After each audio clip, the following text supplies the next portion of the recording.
दुनिया आज एक बड़े संकट के दौर से गुजर रही है। युद्ध, महंगाई, भंग सप्लाई चेन और एक के बाद एक तेजी से बढ़ते ग्लोबल चैलेंजेस। भारत आज केवल इन ग्लोबल चैलेंजेस से ही नहीं लड़ रहा, बल्कि 140 करोड़ देशवासियों की एकजुट शक्ति से आत्मनिर्भर भारत के संकल्प को एक नई मजबूती भी दे रहा है। जब सरकार किसानों को सस्ती खाद उपलब्ध कराती है, जब सरकार गरीबों को राशन और फ्री इलाज उपलब्ध कराती है, जब सरकार देश की नारी शक्ति को वंदन करती है, उनकी बड़ी भूमिकाओं के लिए रास्ता तैयार करती है, और इन सब के एकजुट समर्थन के साथ जब सरकार विदेशी संकटों के बीच भी अंगद के जैसे पांव जमा कर मजबूती के साथ खड़ी रहती है, तो ये महज नीतियां नहीं, बल्कि उससे कहीं आगे बढ़कर कोटि कोटि भारतीयों के प्रति जिम्मेदारी बन जाती है। सरकार अपनी भूमिका बेहतरीन ढंग से निभा रही है, लेकिन अब वक्त है हम भी देश के प्रति कर्तव्यों को निभाने के लिए सरकार के साथ कंधे से कंधे मिलाकर उठ खड़े हों। ये वक्त है हर नागरिक के योगदान का।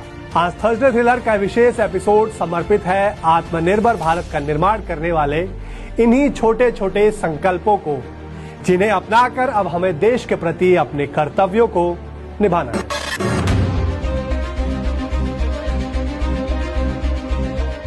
पश्चिम एशिया में युद्ध के हालात, तनाव और गतिरोध बरकरार रहने से दुनिया भर में सप्लाई चेन बुरी तरह से प्रभावित हुई है।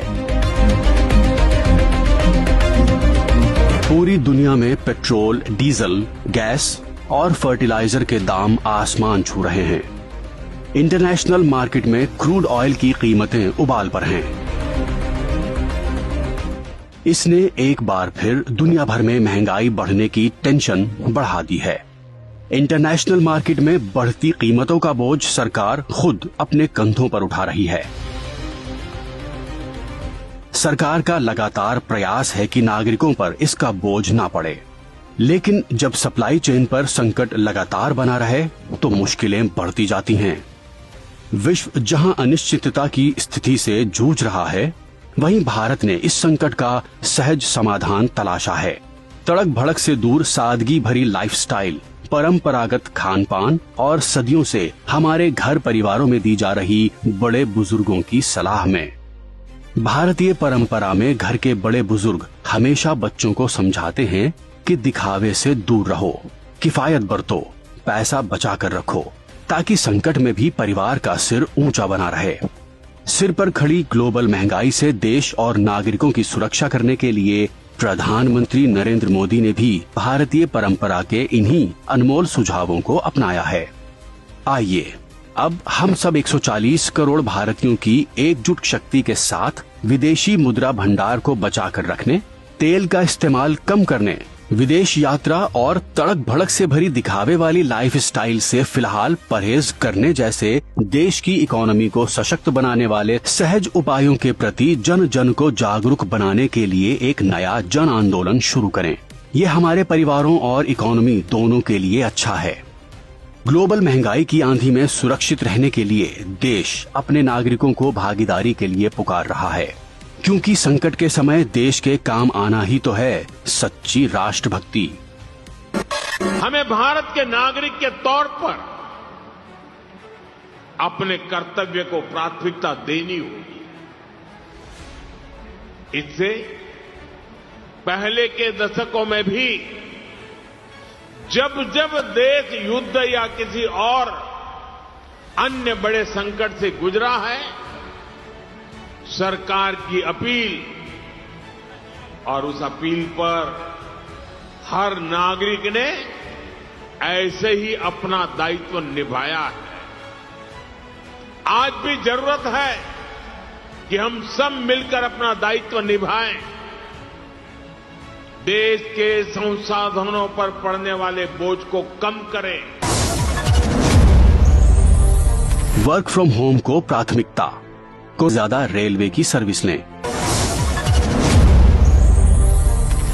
खाने में तेल का इस्तेमाल कम करें, दान दें, स्वदेशी अपनाएं। महंगे इंपोर्ट से देश के फॉरेन एक्सचेंज की सुरक्षा करने, विदेशी सप्लाई चेन पर निर्भरता कम से कम करने और भारत को आत्मनिर्भर बनाने का एक ही मंत्र है, और वो है स्वदेशी अपनाएं।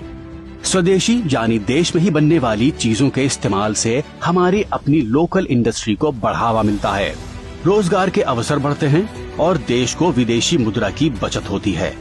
वोकल फॉर लोकल के साथ स्वदेशी उत्पादन को अपनाने से विदेशी इंपोर्ट पर देश की निर्भरता कम होती है और भारतीय इकोनॉमी को ग्राउंड लेवल पर मजबूती मिलती है।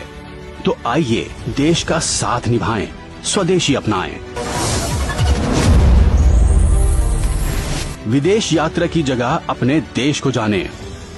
सरकार का लक्ष्य है कि लोग विदेशों में डेस्टिनेशन वेडिंग जैसे अनावश्यक खर्चे कम करें ताकि रुपये पर दबाव न पड़े। विदेश यात्राओं पर बड़ी मात्रा में डॉलर खर्च होते हैं। संकट के समय में इस खर्च को कम करना अब देश के लिए जरूरी है। फॉरेन टूर पर जाने वाले भारतीयों को स्वदेश दर्शन या डोमेस्टिक टूरिज्म के लिए प्रोत्साहित करना ही सरकार का असली उद्देश्य है। अगर हम भारतीय विदेशों के बजाय भारत में ही घूमने पर खर्च करते हैं तो घर का पैसा घर में ही रहेगा और डोमेस्टिक टूरिज्म को जबरदस्त प्रोत्साहन मिलेगा और सबसे ज्यादा फायदा होगा लोकल इंडस्ट्री दस्तकारों और शिल्पकारों को। इस एक कदम से ही हम हर साल अरबों डॉलर देश से बाहर जाने से बचा सकते हैं। विदेश के बजाय डोमेस्टिक टूरिज्म को अपनाकर हम विदेशी मुद्रा भंडार को मजबूत बनाने में महत्वपूर्ण भूमिका निभा सकते हैं। हम 140 करोड़ नागरिक ही देश की असली ताकत हैं। हम अपने आप में सक्षम हैं, सामर्थ्यवान हैं, सर्वशक्तिमान हैं। हम अगर एकजुट हैं तो देश को किसी विदेशी मदद की जरूरत नहीं।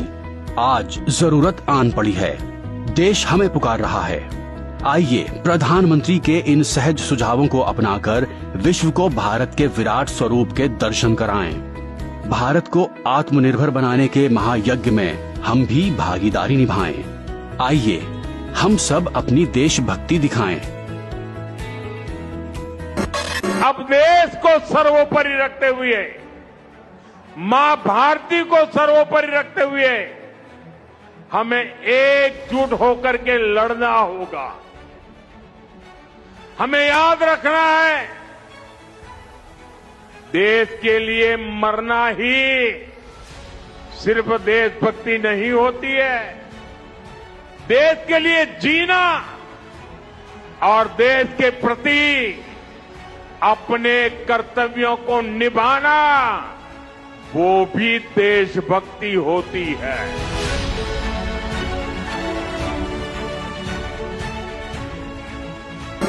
संकट चाहे कितना भी बड़ा क्यों ना हो, जब 140 करोड़ नागरिक एक साथ खड़े होते हैं तो हर चुनौती छोटी पड़ जाती है। देशभक्ति सिर्फ सीमा पर लड़ने का नाम नहीं, बल्कि रोजमर्रा की जिंदगी में देश हित को प्राथमिकता देने का नाम भी है।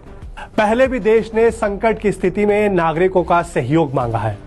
1965 में तत्कालीन प्रधानमंत्री लाल बहादुर शास्त्री जी ने देश को उस खाद्यान्न संकट से बचाने के लिए नागरिकों से एक वक्त का खाना छोड़ने की अपील की थी।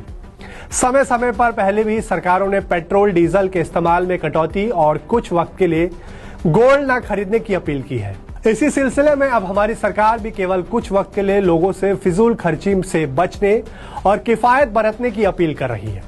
आइए हम सब एकजुट होकर सरकार की अपील पर काम करते हुए राष्ट्र हित में शुरुआत करें एक नए जन आंदोलन की।